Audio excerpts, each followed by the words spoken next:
Coming to you live from the Now Media Newsroom. We're going to kick it off first with Scott Bessent. I like Scott Bessent a lot. He's a straight shooter. Gotta like straight shooters. Scott Bessent, let's listen to what Scott has to say about investment in the United States of America. Lumped in there is our friends Brookfield in this total that he talks about. Let's listen. What do you say to folks who want to know a total number of all these investments that the president's bringing in, the tariffs that have been implemented and bringing in? Do you have a big figure? Do you have a total number? Well, the president uses the number 20 trillion in terms of total investments, and I think that those commitments that are real, and whether it's corporate investment, whether it's the Japanese trade deal where they're going to put in $550 billion, that whether it's the Korean trade deal with $350 billion, whether it's Apple saying that they're going to reshore. I believe that you get the point there. Lots of money, including Brookfield at let's just put Brookfield at 100 billion Canadian or 80 billion US dollars in that lump there, because they are Cameco, Canadian company, and Brookfield are joint owners of Westinghouse, and Westinghouse signed a deal to put in 8 nuclear reactors for the United States of America. So there you go. In that number is a lot of Canadian companies.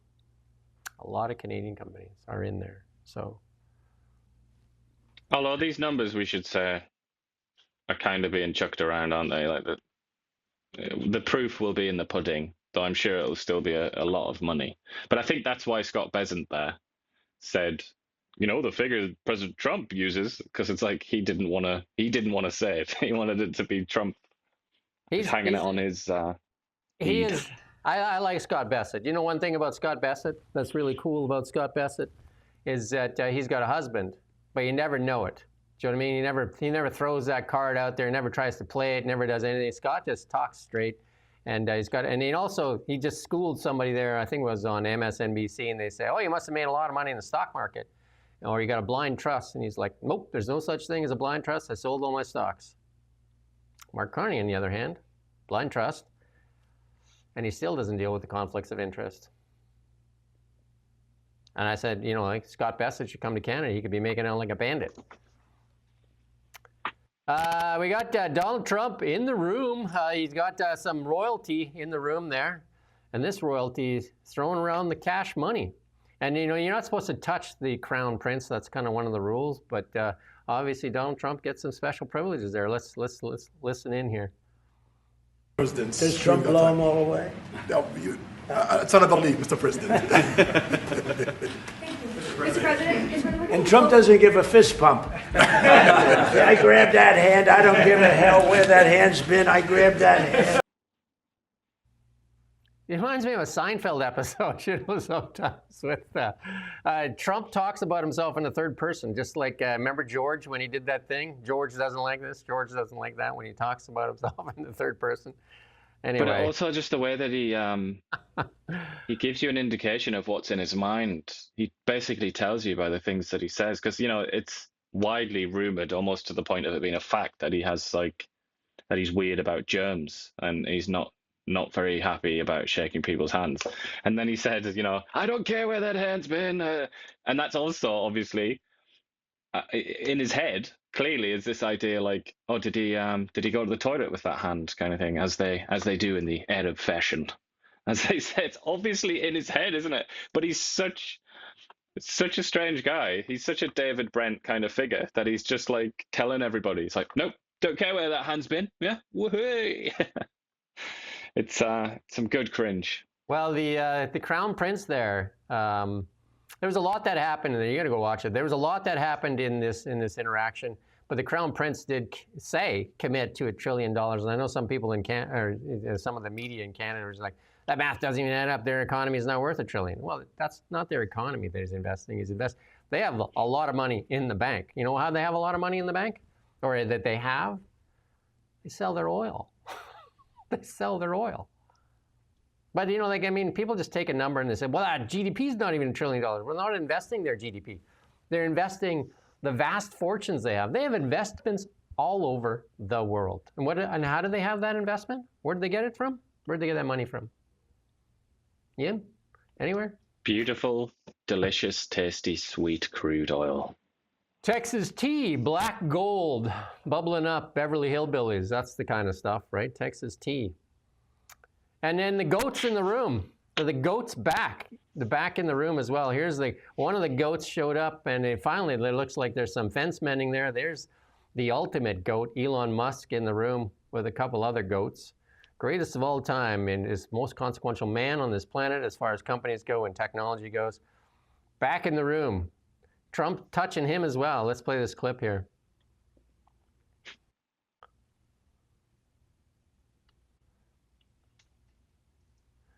There you go. No sound there. As Elon is back in the room with the Crown Prince. Elon spends a lot of time in the Middle East as well, doing lots of deals with X. The Saudis, big investors in many of Elon Musk's companies too, XAI and different things like that too. The Saudis have money that they throw around, and they invest in a lot of stuff. And I imagine that's why Mark Carney is going to the UAE to see if he can get some of that money flowing into Canada. You know what the thing is, though? Here's the sad truth, Mark Carney. We could have the same amount of money as the UAE because we have vast oil reserves that you won't and your liberals won't let us sell. You're going there to ask, literally, they're going there to ask them for their money to invest in Canada that they got from, not from selling sand, they got from selling oil. We're going to go beg them for their carbon-filled oil money, dirty money, to invest in Canada because we don't want to sell our own oil for our own money.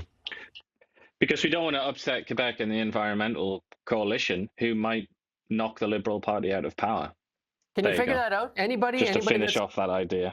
Lightning rod. Any thoughts on that? We're going there to beg the UAE for their money that they made from oil to invest in Canada when we could have our own money by selling our own oil.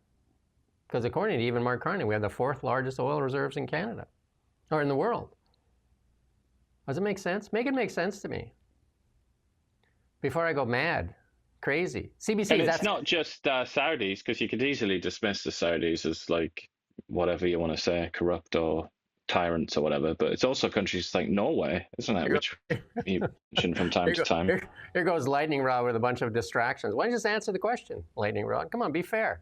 Why is Mark Carney going to the UAE to get money to invest in Canada when we could have our own money to invest in Canada? It's weird, isn't it? It's really weird. Oh, to add to that, like you said, why are we going there to get their money, which they've generated because of oil, while we've suppressed our own oil? And it says oil and gas. Is Canadian oil competitively priced? What does oil sells at a market price of the world? It's the world price. Come on, man. Come on. We already did the Western Canadian Select thing. We're not going to do it again just because you want to just jump around. Anyway, at the tables, here we got Elon Musk, in the room. Can we get a meeting like this in Canada? In the room, Apple CEO, Ford CEO, GM CEO, NVIDIA CEO. The room was just full of money. Money, money, money, and investment and just tons of it. And Trump in his speech in that room said, and this is a wild one, and I'm not sure why the Canadian media is not picking up to it. Trump says, Ford and GM stock prices are soaring higher because Ford and GM asked for the tariffs so that we could bring home truck manufacturing to the United States. Why isn't the Canadian media saying, what? What happened there? Is that true? Did Ford and GM ask for that? Did Ford and GM ask for the tariffs to force truck production back to the United States of America? It's an interesting question. That should be a question, no? Like if he just said it and the Ford and GM guy didn't jump up and they didn't say, that's bullshit. Nope. And then even, here's some more goats in the room. Guess who this goat is? Uh-oh. Does anybody know who that is? It's Howard Lutnick, everybody. Come on. It's Ronnie, who somehow is still, or he got sent off. He got sent off the other day. He got a red card Did he? in a World Cup qualifying game. So Oh. he's not very gauty right now. So they had But he is Christian a Ronaldo. superb player. Christian Ronaldo, who called the GOAT the GOAT. He called Trump the GOAT. And also in the room was one of the first GOATs of all that got called the GOAT. The Tiger was in the room. And he's got to be the biggest GOAT of all. No? Tiger Woods? All right. He's not in this picture. You're looking for Tiger. Yeah, he's not in the picture, yeah. He's in the room, though. The Tiger was in the room. Yeah? Is he better than, I don't really know golf, to be honest. Is he better than Jack Nicklaus, or considered to be? He's the greatest of all time, man. Like Muhammad Ali said, he's the greatest of all time. Right. Don't mess with Ali. McIlroy, he's all right as well, isn't he? He's an English guy. Come on. He's from Northern Ireland. He wouldn't like that. I am not English. Yeah, the Tiger is the greatest of all time. The House passed by 427-1 to release all the Epstein files. And again, like I said, they were running on Bloomberg this morning, just pictures of this with Trump and Epstein. Just absolutely like lunacy, just absolute lunacy. They're not very fair in their renditions. Did we lose Ian again, or he's still there? He just went to blackout again? Still here. Oh, there you go. You were black there for a while. But here you go. Just like Justin Trudeau.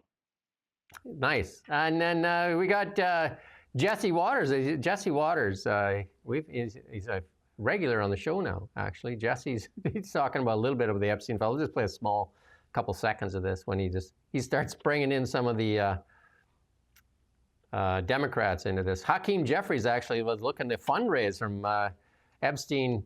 I won't even play it, I don't think. But it looks like Hakeem was trying to get some money from Epstein even after he was tried. Why not, though, eh? And then I was going to play this, but we're getting a little long in the tooth. But I do want to show you Toyota. We're going to go past that. Macron. Who wants to listen to Macron anyway? The Toyota CEO. Well, he was a former CEO. He's just the chairman now.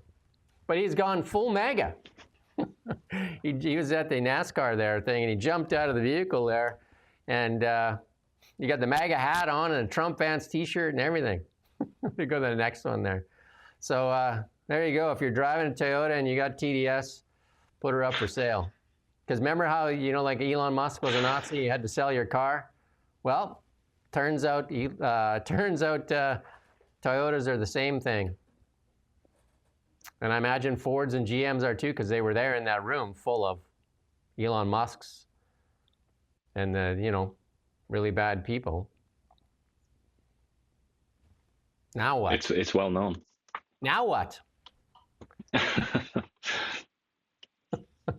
Now what? Now what is the question, right? We don't just report the news. We live here too. We're your neighbors, bringing you stories that matter to all of us. No government funding, no outside influence. Kelowna Now, local, independent. News you can trust.